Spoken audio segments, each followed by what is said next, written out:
न मानने से बहुत से लोग पापी ठहरे, वैसे ही एक मनुष्य की आज्ञा मानने से बहुत से लोग धर्मी ठहरे।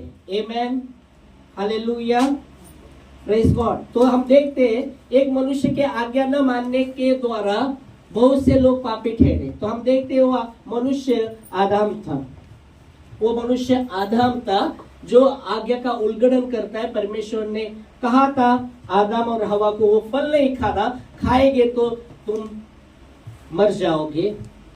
सब बातों का वो वाटिका में से यादिन बाग में से सब कुछ तुम खा सकते हैं, पर जो फल जो वचन कहता है जो बुरा और भले का ज्ञान देता है उसका फल नहीं खाना, खाओगे तो तुम मर जाओगे।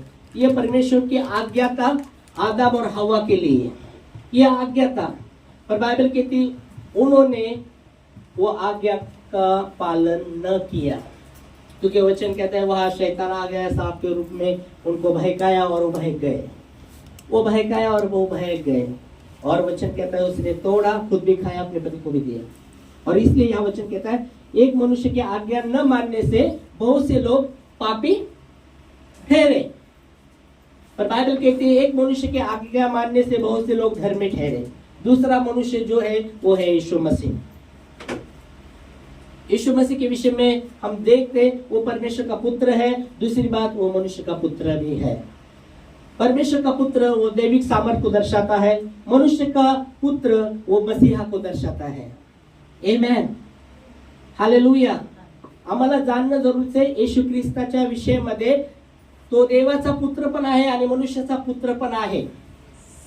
देवाचा पुत्र ते दैविक सामर्थ्याला दर्शवतो आणि मनुष्याचा पुत्र तो मसीहाला दर्शवतो। Hallelujah, praise Lord. आणि इथं म्हणून वचन सांगते, इधर इसलिए वचन कहता है कि एक मनुष्य के आज्ञा न मानने से बहुत से लोग पापी ठहरे, पर एक मनुष्य की आज्ञा मानने से बहुत से लोग धर्मी ठहरे। आमेन, हालेलुया, प्रेज गॉड। प्रभु को महिमा, प्रभु को महिमा। आमीन, हालेलुया। तो हमें आज्ञा का पालन करना है, हमें परमेश्वर की आज्ञा को मानना है। आमीन। बाइबल कहते हैं उसकी आज्ञा तो कठिन नहीं है। ऐसी आज्ञा हमें नहीं दिया गया, इतने कठिन। नोआ के समय में नोआ को क्या बनाने को बोला? जहाज बनाने को बोला। ऐसा ऐसा ऐसा ऐसा, क्योंकि मैं जल प्राय ये लाने वाला हूँ और बहुत से लोगों को ये करने वाला हूँ। तो हाँ, जहाज बनाने को बोला। और नोआ लोगों को बोलता था पश्चाताप करो, पश्चाताप करो, ऐसे ऐसे होने वाले। क्या उन्होंने अनसुना किया, उसका खट्टा करने लगे। ये हुआ क्या, अभी बारिश का मौसम है क्या, ये तो धूप निकला है और बोलते बारिश आने वाला है, इतना ऐसा ऐसा होने वाला है। सब खट्टा करने लगे थे वो लोग। पर वो बार बार वो परमेश्वर ने जो बोला था वो बता रहा था लोगों को, और वो जहाज बना रहा था। हालेलुया। वैसे तो हमको जहाज नहीं बनाने को बोला परमेश्वर ने, है ना? बोला क्या? उसकी आज्ञा का पालन करे, उसकी आज्ञा का पालन करे। आमीन। वो आज्ञा का पालन कौन कर सकता है? जो नम्र व्यक्ति है वही आज्ञा का पालन कर सकता है। जो अपने आप को नम्र करता है वही प्रभु के आज्ञा का पालन कर सकता है, क्योंकि नम्र व्यक्ति में आज्ञा पालन का एक गुण रहता है। जो नम्र है उसमें आज्ञा पालन का गुण रहता है। इसलिए बहुत जरूरी नम्र बने, नम्र बने। हालेलुया। बाइबल कहती है मूसा सबसे नम्र व्यक्ति था, मनुष्य में सबसे नम्र व्यक्ति था। परमेश्वर बोला जा, तुझे जाना मिस्र में जाना, इजराइल लोगों को छोड़ना है। वो बोलता है मेरे को तो बोलना नहीं आता, मैं तो जबान का भद्दा हूँ, मेरे को बोलना नहीं आता, मेरे भाई को भेज, उसको भेज, मेरे को बोलना नहीं। परमेश्वर कहता है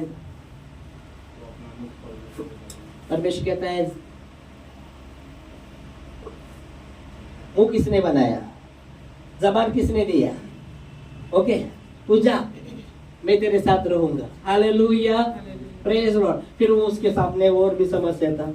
अरे बाप रे, मैं जाऊं, मैं तो बोलना, परमेश्वर बोलता है मैं तेरे साथ रहूंगा। तो बोलता है पर फारो राजा बोला तो परमेश्वर ने तुझे भेजा है, तो उसका कौन सा परमेश्वर? क्या नाम है उसका? तो परमेश्वर उसको नाम भी बताता है, अपना नाम, यहोवा परमेश्वर ने मुझे भेजा है। तो फिर बोलता है, अभी वापस एक सवाल, अभी फारो राजा, जब फिरो राजा बोलेगा तुझे परमेश्वर ने भेजा तो क्या चिन्ह दिखाता है? ये सवाल। तो बोलते तेरे हाथ में क्या है? लकड़ी। बोलते नीचे डाल, और जैसा डालता है वो बड़ा सांप बन जाता है। अभी ये डर जाता है, वो बड़ा सांप, बाप रे, बड़ा सांप इतना बड़ा हो गया वो लकड़ी का, और वो डर जाता है। और प्रभु कहते हैं अभी उठा, पूछ से उठा उसको। परमेश्वर कहता है पूछ से उठाने का है। सांप को पकड़ते ना, सर को पकड़ने की, पकड़ने वाले ना सांप को सर को दबाएंगे। क्यों? कि वो डसे ना, इसलिए सांप वाले क्या करते हैं, ऐसे पकड़ते समय उसके सर को पकड़ते और ऐसे फिर डालते। पर परमेश्वर यहाँ तो आज्ञा दे रहा है उसको पूंछ को पकड़ना। पहले ही डरा हुआ है, अबे पूंछ को पकड़ना बोले तो वो डसेगा, मुझे डरा हुआ है व्यक्ति। और प्रभु कहते हैं पूंछ से पकड़। ये बाप रे बहुत कठिन है। वो तो डसने वाला है, इतना बड़ा सा, पहले डर के मारे वो डर गया। और प्रभु कहता है ना पूंछ से पकड़। जब वो पूंछ से पकड़ता है फिर लकड़ी बन जाती है। हालेलुया। यही तेरा इसलिए चिन्ह रहेगा। और जब वो वहां जाता है मिस्र में, उसने कहा कि परमेश्वर ने मुझे इजराइल लोगों को छुड़ाने के लिए मुझे भेजा है।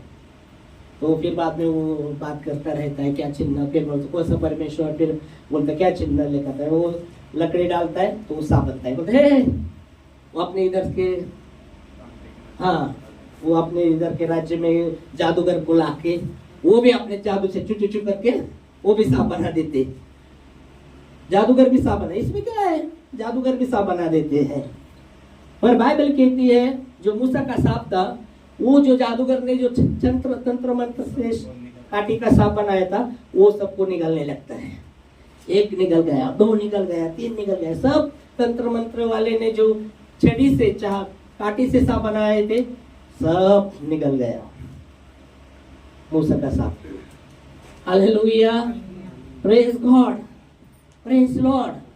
परमेश्वर को महिमा। उसकी आज्ञा का पालन करें, उसकी आज्ञा कठिन नहीं है, उसकी आज्ञा का पालन करें। इसलिए बोला नम्र व्यक्ति में वो गुण रहता है, वो आज्ञा का पालन करेगा। आज्ञा का पालन करेगा। हाँ प्रभु ऐसा बोलते हैं, मैं करूँगा ऐसा। आमेन, हालेलुया, प्रेज गॉड। और इसलिए बाइबल कहती है एक व्यक्ति के द्वारा संसार में आज्ञा का उल्लंघन करने के द्वारा पाप आया, और पाप के द्वारा बहुत से लोग पापी ठहरे। एक आज्ञा का उल्लंघन करने के द्वारा पाप आया और बहुत से लोग पापी ठहरे। और एक मनुष्य के द्वारा आज्ञा का पालन करने के द्वारा बहुत से लोग धर्मी ठहरे। आमेन, हालेलुया। वो दूसरा मनुष्य यीशु मसीह है, और वो कहता है तुम मुझ में बने रहो, मेरा वचन तुम में बना रहे। मैं जो तुम्हें बोलता हुआ आज्ञा देता हूँ, अगर तुम उसको पालन करते तो सचमुच तुम्हें मैं दास नहीं करता हूँ, मैं तुम्हें मित्र कहता हूँ। हालेलुया। तुम मेरे वचन में बने रहेंगे, मेरे आज्ञा में बने रहेंगे, तो मैं तुम्हें दास नहीं कहता, पर मैं तुम्हें मित्र कहता हूँ। और एक मित्र अपने मित्र के लिए प्राण दे, इससे बढ़कर कोई प्रेम नहीं है। आमेन। यीशु मसीह आपको और मुझे मित्र कह रहा है, और उसने वो मित्रता निभाया, अपना प्राण सूली पर दिया आपके लिए और मेरे लिए, आपके पापों के लिए, मेरे पापों के लिए वो कुर्बान हुआ। आमेन। और तीसरे दिन जी भी उठा। हालेलुया। बाइबल कहती है मनुष्य का पुत्र, उसको प्राण देने का अधिकार भी है, लेने का भी अधिकार है। Praise God. इसलिए यीशु मसीह ने अपने चेलों को कहा था, क्या कहा था? स्वर्ग और पृथ्वी का सारा अधिकार मुझे दिया गया है, इसलिए तुम जाओ सब राष्ट्र के लोगों को चेला बनाओ, उन्हें पिता पुत्र पवित्र आत्मा के नाम से बपतिस्मा दो, और जो मैंने तुम्हें सिखाया है आज्ञा का, उसको पालन करने का सिखाओ। संसार के अंत तक मैं तुम्हारे साथ सदैव रहूंगा। आमेन। मत्ती 28वां अध्याय 18 से 20 हम पढ़ेंगे। हम देखते हैं मत्ती 28वां अध्याय 18 से 20। यीशु मसीह मिला, मत्ती 28 अध्याय 28 का 18 से 20 क्या बोल रहे हैं? यीशु ने अपने चेले के पास आकर कहा, स्वर्ग और पृथ्वी का सारा अधिकार मुझे दिया गया। याद रखिएगा। चेले को उसने कहा, उनके पास आकर कहा, स्वर्ग और पृथ्वी का अधिकार, सब अधिकार मेरे पास मुझे दिया गया है। तो आप और मैं भी उसके चेले हैं। तो परमेश्वर आपको और मुझे भी कह रहे हैं, स्वर्ग और पृथ्वी का सारा अधिकार मुझे दिया है। आमीन। आमीन तो बोलो बाबा। बाप रे, किती थंड झालो बाबा। मी एसी मध्ये बसल्यासारखं वाटायला लागलं। गरम तर काहीच नाही, एकदम थंड झालो आम्ही। परमेश्वर का वचन कहता है, तुम ठंड ना रहो, कोमट पण नका रहो। हाँ, आग से भरे हुए लोग रहो।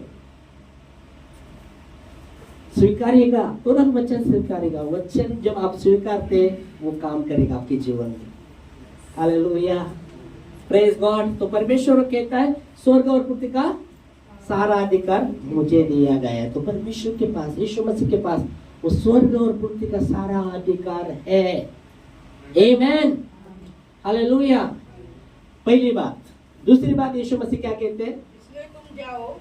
इसलिए तुम जाओ, सब जाति के लोगों को चेला बनाओ, सब जाति के लोगों को चेला बनाओ, और उन्हें पिता, पुत्र और पवित्र आत्मा के नाम से बपतिस्मा दो। इसलिए तुम जाओ, सब राष्ट्र के लोगों को चेला बनाओ, उन्हें पिता, पुत्र, पवित्र आत्मा के नाम से बपतिस्मा दो। आगे, और उन्हें सब बातों में जो मैंने तुम्हें आज्ञा दी है, सब बातों में जो मैंने तुम्हें आज्ञा दी है, उन्हें मानना सिखाओ। और देखो, पर प्रश्न यहाँ ये, हम आज्ञा को बोलते ये पालन करो, ये करो, ऐसा करो, वैसा करो, पर हम सुनते ही नहीं। और जब हम सुनते नहीं तो क्या होता है? कैसा होगा आशीष? कैसा आएगा हमारे जीवन में? कैसा आएगा बदलाव? परमेश्वर उसके आज्ञा के अनुसार काम करता है, उसके वचन के द्वारा ही वो काम करता है। आमेन, हालेलुया। प्रॉब्लम यहाँ परमेश्वर में प्रॉब्लम है, प्रॉब्लम हमारे अंदर है, प्रॉब्लम हमारे अंदर है। परमेश्वर में कोई प्रॉब्लम नहीं है, परमेश्वर में कोई प्रॉब्लम हमारे अंदर है। वो हमें ढूंढना है, क्या प्रॉब्लम है, क्या है ये? हाँ, यहाँ उसके विरुद्ध में हम चलते नहीं, इधर हमें नम्रता आनी है, हमारे अंदर आज्ञाकारी बनना है, हमारे अंदर ढूंढना है वो प्रॉब्लम को। और प्रभु का वचन हमें आईना है। बाइबल कहती है परमेश्वर का वचन आईना है। जैसे स्वाभाविक मनुष्य आईना में अपना रूप देखता है, वैसा ही परमेश्वर का वचन आईना है जो हमें दिखाता है, हमारी गलती को दिखाता है, हमें गलती को दिखाता है। वो गलती को हमें उससे पहले तो स्वीकारना है और वो गलती से हमें सीखना है। कैसे मैं वो गलती से सीखूं, कैसे सुधार लाऊं? क्योंकि बाइबल कहते हैं परमेश्वर का वचन ताड़ना भी देता है, सुधारने के लिए, ताड़ना देने में, सुधारने में। वचन कहता है शिक्षा देने में निपुण है, इसलिए कि उसका जो उस पर विश्वास करते वो तत्पर रहे भले काम के लिए। आमीन।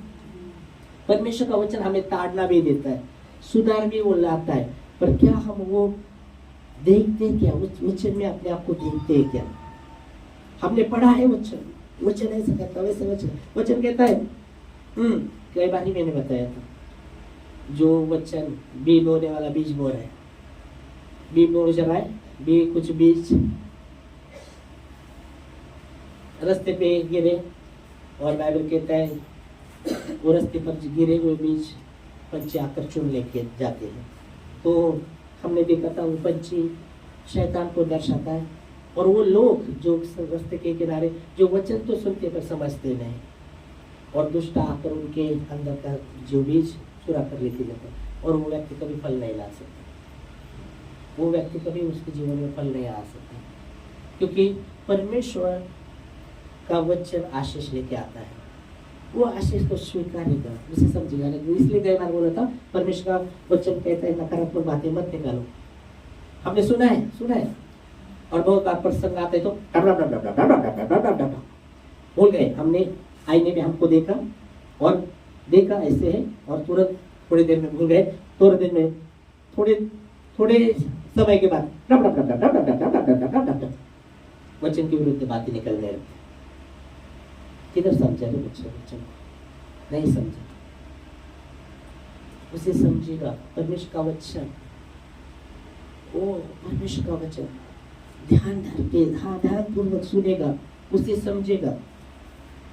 बाइबल कहती है उसका वचन, उसने कहा आकाश और पृथ्वी वो दिखता है, वो दोनों ने मिट जाएंगे पर मेरे वचन का एक काना मात्र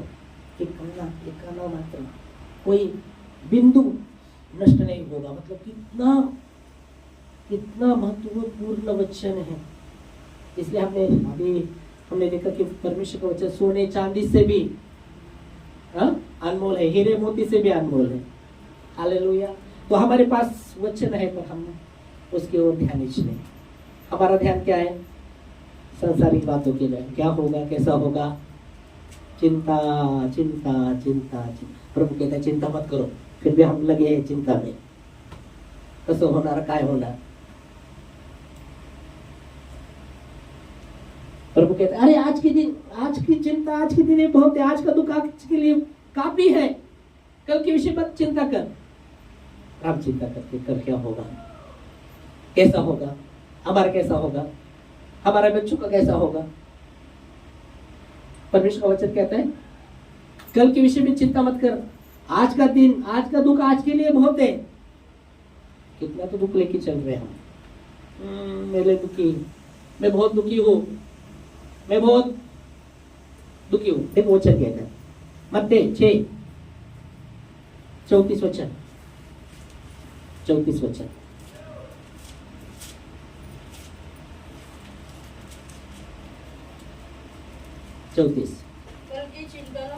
कल की चिंता न करो। वचन कौन कह रहा है यहाँ? कौन कह रहा है? हमारा बाप, स्वर्गीय बाप। कौन सा बाप कह रहा है? स्वर्गीय बाप, जो स्वर्ग और पृथ्वी का अधिकार है जिसके पास।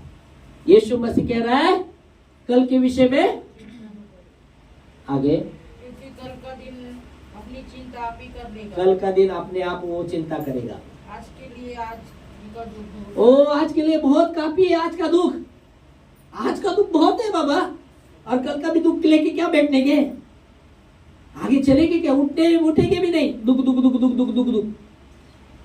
कवा येणार, सुख। बाइबल कहते हैं परमेश्वर के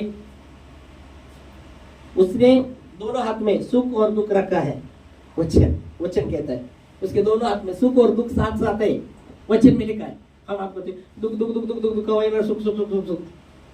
क्योंकि हमने क्या किया, कल के विषय में भी चिंता करके वो कल का भी दुख आज का भी दुख, और कितना तो दुख लेके चल रहे। कैसे जीवन जिएंगे बाबा? इतना दुख है, इतना। प्रभु कहता है अरे बाबा छोड़ दे। हम पकड़े, कैसे छोड़ो? नहीं, आप नहीं आगे चल सकते, हम नहीं आगे चल सकते इतना दुख लेके। और कैसे हमारे जीवन में प्रभु का शांति रहेगा? इतना चिंता करके हम लेके बैठे हैं, इतना दुख करके बैठे, कैसा हमारे अंदर शांति रहेगा? प्रभु का वचन कहते हैं वो शांति का राजकुमार है, वो शांति देता है। और अपन इतना लेके बैठे, कैसे शांति रहेगा हमारे जीवन में? कैसा आनंद रहेगा, कैसे खुशी रहेगी हमारे जीवन में? प्रॉब्लम किधर है? उसमें नहीं, प्रॉब्लम मैं खुद वो प्रॉब्लम हूँ। क्योंकि मैंने जो चुनना था प्रभु का वचन, उसको चुनना था, पर मैंने और बातों को चुना है, और उसके वजह से मेरे जीवन में समस्या है। उसकी वजह से मेरे जीवन में समस्या है ना? बहुत बार हम देखते हैं लोग कर्जा लेते रहते, एक कर्जा करने के लिए दूसरा कर्जा, तीसरा कर्जा, और कर्जे में डूबते जाते और बाहर नहीं निकलते। प्रॉब्लम क्या है? खुद वो प्रॉब्लम है। जो चुनाव करने का था वो चुना, जहां वो चुनने का था वो चुना नहीं। बाइबल में स्टोरी है, एक विधवा थी, उसका पति सेवक था। बाइबल में लिखा है उसका पति सेवक था और वो विधवा, एक ही लड़का था उसके पास। और बाइबल की थी उसका पति मर गया। जब उसका पति मर गया, कर्जे वाले आ गए कर्जा लेने के लिए, और अभी उसके पास चुकाने के लिए कोई नहीं, कुछ भी नहीं है, कुछ भी नहीं चुकाने के लिए, सिर्फ बेटे का सहारा है।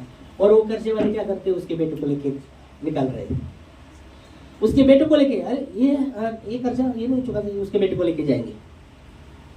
और वो रोती रहती है, वो रोती रहती है। वो परमेश्वर के मंदिर में जाती है, प्रभु को रोती है, प्रभु ऐसा। और बाइबल कहता है परमेश्वर सेवक उसके लिए प्रार्थना करता है। और बाइबल कहते हैं जब उसने प्रार्थना किया, उसका जो तेल था, वो परमेश्वर का सेवक प्रार्थना करता है, उसके घर में जाता है, वो उसको कहता है द्वार बंद कर, तेरा घर बंद कर, दरवाजा बंद कर। वो घर में जाता है सेवक, उसको कहता है दरवाजा बंद कर। जब वो दरवाजा बंद करते, वो जो तेल था वो उधर डाला रहता है।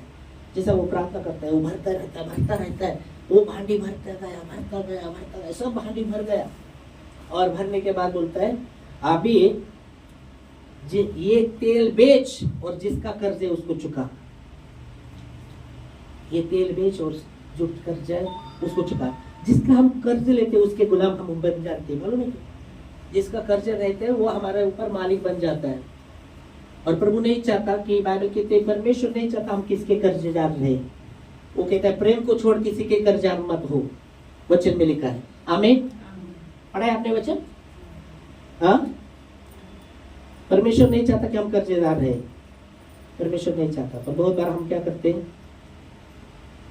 सबको प्रॉब्लम आता है कर्जा लेने का, पर एक कर्जा चुकाने के लिए दूसरा, तीसरा, तीसरा, चौथा, ऐसे करते करते हम क्या होते हैं, पूरी रीति से उसमें ये हो जाते हैं, फंस जाते हैं।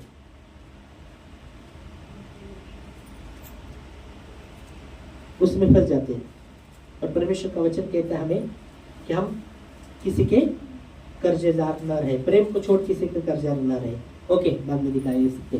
Praise God. तो हम कहाँ थे, कहाँ थे, कहाँ थे हम? देखो आपके घर है। मत्ते 6:34 में, कल के विषय में चिंता मत करो, कल का दिन कल की चिंता करेगा। आज का दुख बहुत काफी है बाबा, आज का दुख बहुत है। यीशु मसीह ने कहा आज का दुख बहुत है, कल का भी दुख मत ले लो, परसों का भी वो कितना दुख लेके चल रहे मालूम नहीं।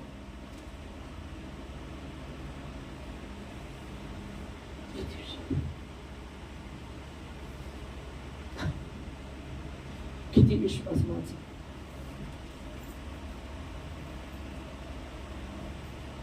एवढा मोठा विश्वास माझा। किसी को कहा, किसी को कहा, एक भाई को, हाँ क्या करते, क्या करते अभी? पहले ना बहुत प्रार्थना करता था, बहुत पहले इतना उपास करता था, प्रार्थना करता था। अभी क्या कर रहा है बाबा तू? अभी पहले बहुत करता था, अभी क्या है? पहले बहुत बहुत बहुत बहुत करता था। किसी तू बोला लय विश्वास होता, आम्हाला वाटलं ते जिवंत राहील आणि ते मेला, माझा विश्वास गेला। हॅलो, और कॉन्फिडेंट और ये भी वो भी बहुत घातक है। क्या बोलते? और कॉन्फिडेंस मतलब ऊपर नहीं, इसलिए हमें समझना भी जरूरी है। मैं सुबह बोल रहा था परमेश्वर बलि से नहीं, वो बलि से नहीं पर स्थिर प्रेम से प्रसन्न होता है, उसके विषय में मैं बता रहा था। बाइबल कहती है, यीशु मसीह ने यहाँ कहा, यीशु मसीह ने कहा कल के विषय में चिंता मत करो, कल का दिन कल का चिंता करेगा। आज का दुख आज के लिए बहुत है बाबा, लेके मत चलो, लेके मत चलो। चिंता आती है, चिंता ऐसा नहीं कि ऐसा कोई बोल नहीं सकता कि कोई बोल नहीं सकता हमारे जीवन में चिंता नहीं बाबा, हाँ नहीं, सबके जीवन में चिंता आती है और बहुत सी चिंताएं रहती, पर परमेश्वर का वचन हमें बताता है, परमेश्वर का वचन हमें बताता है वो चिंता को क्या करना है हमें, वो सोच के लेके बैठना नहीं। और बाइबल कहते हैं, संत पौलुस कहता है किसी बात की चिंता मत करो, तुम्हारे प्रार्थना निवेदन धन्यवाद के साथ, चिंता में भी धन्यवाद के साथ परमेश्वर के सामने सादर करें, तब परमेश्वर की शांति तुम्हारे अंदर रहेगी। पर चिंता ही लेके बैठे कि इधर शांति आपके जीवन में, आपका जीवन अशांति, आपके जीवन में शांति कभी आएगा नहीं, क्योंकि आपने चिंता को लेके बैठे तो आपके जीवन में शांति नहीं। बाइबल कहते शांत मन तन का जीवन होता है, पर जलजलाहट से हड्डी सूख जाता है। किधर आपके जीवन में अगर आप वो चिंता को लेके बैठे हैं, आपके जीवन में शांति कभी नहीं आएगा। पर वो जो चिंता आती है प्रार्थना पूर्वक परमेश्वर के हाथों में देते, प्रार्थना निवेदन धन्यवाद के साथ वो बातों को प्रभु के हाथ में देते हैं, तभी परमेश्वर की शांति जो सारे समझ के करे तभी आपके जीवन में आएगी। हालेलुया। बाइबल कहती उससे सबके जोड़ तब तुझे शांति प्राप्त होगी, उससे मेल कर तब तुझे शांति प्राप्त होगी और उसके द्वारा तेरी भलाई होगी। आमीन। हालेलुया। तो बाइबल कहती है, परमेश्वर का वचन हमें बताता है हम आज्ञा का पालन करें, वो हमारे लिए अच्छी है। परमेश्वर का आज्ञा हमारे लिए भलाई के लिए है, जो वो सोचता है हमारे विषय में हमारे खुशहाल के लिए है, खुशहाल के लिए है, भलाई के लिए है। आमीन। प्रभु चाहता है हमारा भला हो, परमेश्वर चाहता है, पर शैतान नहीं चाहता हमारा भला हो। शैतान चाहता है कि हम हमेशा रोते रहे, हम रोते रहे। बहुत बार हम उसके बाद एक रोना आग सा रहता है, एक बातों से रोना रहता है। असं होतं तसं होतं तसं होतं असं होतं होतं होतं होतं होतं। मैंने बोला था बहुत बार, बोला बहुत से विश्वासी लोग क्या कहते हैं, शैतान असं करतो शैतान तसं करतो, 10 बातें में 8 बातें तो शैतान का ही नाम लेते रहेंगे और 2 बात में यीशु का नाम लेते रहेंगे। शैतान ने ऐसा केलं, शैतान ने तसं केलं, ऐसा एक व्यक्ति था। मैं नाइट पीरियड में बता रहा था कि ऐसा व्यक्ति था, शैतान असं केलं, शैतान ने तसं केलं, शैतान असं करतो, शैतान तसं करतो, शैतान मला फिरवतो, शैतान असं करतो। और एक दिन क्या हुआ, 10 बातों में 8 बात शैतान का नाम लेता था। और एक बार क्या हुआ, प्रभु भी देख रहा है, वो शैतान बोले तुझा विश्वासी बघ 8 वेळा तर माझं नाव घेतोय, तेरा विश्वासी कहता है तो 8 बार तो मेरा ही नाम लेता है वो विश्वासी। तो एक दिन वो जाके कुएं के ऊपर सोता है, ऐसा सोता है कुएं के ऊपर। अभी शैतान देखता है, अरे अभी सोया, गहरे नींद में सोया है। शैतान बोलता है अगर वो पलटी हो गए ना, कुएं में डायरेक्ट गिर जाएगा और बोलेगा शैतान ने गिराया। शैतान ऐसा बोलेगा। तो अभी क्या करे, जाता है उसके पास, कुएं के पास। शैतान उठ जा रे बाबा, उठ जा उठ जा। शैतान बोल रहा है वो व्यक्ति को, उठ जा, अगर तू पलटी लेगा गिरेगा तो मेरा ही नाम लेगा। तो क्या समझ में आता है, कुछ कुछ बातें हमारी गलती रहती है और हम क्या लगाते, शैतान ने ऐसा किया, शैतान ने वैसा किया। अरे कुछ कुछ बातें में हमारी गलती, परमेश्वर का वचन कहता है ऐसा करो, हम वैसा नहीं करते और हम बोलते शैतान ऐसा कर रहा है, शैतान वैसा कर रहा है। फिर प्रभु क्या कर रहा है, मैंने किसी को बोल दिया फोन पे, एक लेडीज था, बोला शैतान ने ऐसा किया। बोला अरे शैतान ने ऐसा किया, प्रभु क्या कर रहा है, फिर शैतान वो कर रहा है, शैतान वो कर रहा है, ये कर रहा है, ऐसे बोलते प्रभु क्या कर रहा है फिर। अरे आज्ञा का पालन करे, आज्ञा का पालन करे, आज्ञा का पालन करे। Praise God. और वही नम्र व्यक्ति आज्ञा का पालन करेगा, उसमें वो गुण रहेगा। आज इधर ही रुकेंगे, नहीं तो प्रभोजन भी अगली बार उसमें और भी उतरेंगे। आमेन। हालेलुया। Praise Lord. प्रभु को महिमा। इस समय हम खड़े होंगे, अपने आप को तैयार भी करेंगे। बाइबल कहती है एक मनुष्य के द्वारा, आगे का उल्लंघन के द्वारा पाप जगत में आया और बहुत से लोग पापी ठहरे, पर एक मनुष्य के आज्ञा का पालन के द्वारा बहुत से लोग धर्मी ठहरे। तो आज्ञा का पालन कीजिएगा। नम्र व्यक्ति में गुण रहता है, वो आज्ञा का पालन करता है। तो हमें नम्र होने की जरूरत है। जब मूसा, बाइबल कहते हैं मूसा सब मनुष्य में नम्र व्यक्ति था। गन्ना 12:3 में लिखा गया है, गिनती की किताब 12:3 में लिखा गया है कि मनुष्य में, पृथ्वी पर मनुष्य में सबसे अधिक नम्र स्वभाव का जो व्यक्ति था वो था मूसा। तो हमें नम्र होना है, आज्ञाकारिता हमारे अंदर आनी है, आज्ञा का पालन करें, आज्ञा का पालन करें। धन्यवाद देते खुदावंद यीशु, क्योंकि हमारे आज्ञा के पालन में हमारा चमत्कार छुपा है। हम जब उसकी बातों को मानते हैं, परमेश्वर कार्य करता है। प्रभु को उसका कार्य करने दो, आप अपना कार्य करो, वो उसका कार्य करेगा। इसलिए लिखा गया, हम जब प्रार्थना करते उससे बात करते, जब हम वचन पढ़ते उसके वचन को मानते, उसका सुनते हम। इसलिए दावीद राजा कहता है भजन संहिता 85:8 में, मैं कान लगाकर सुनूंगा यहोवा अपने लोगों को क्या कहना चाहता है, और यहोवा अपने लोगों को शांति की बातें करेगा ताकि वो मूर्खता का काम न कर पाए। प्रभु धन्यवाद देते खुदा, इस समय अपने आप को आपके हाथों में देते खुदा, आपके वचन के लिए धन्यवाद, धन्यवाद देते खुदावंद यीशु। ये समय प्रभु हर एक को आपके लहू के नीचे लाते हैं, जिसे प्रभु भोज में भी हम भाग लेने वाले हैं। प्रभु आपके प्रेम को याद करते हैं,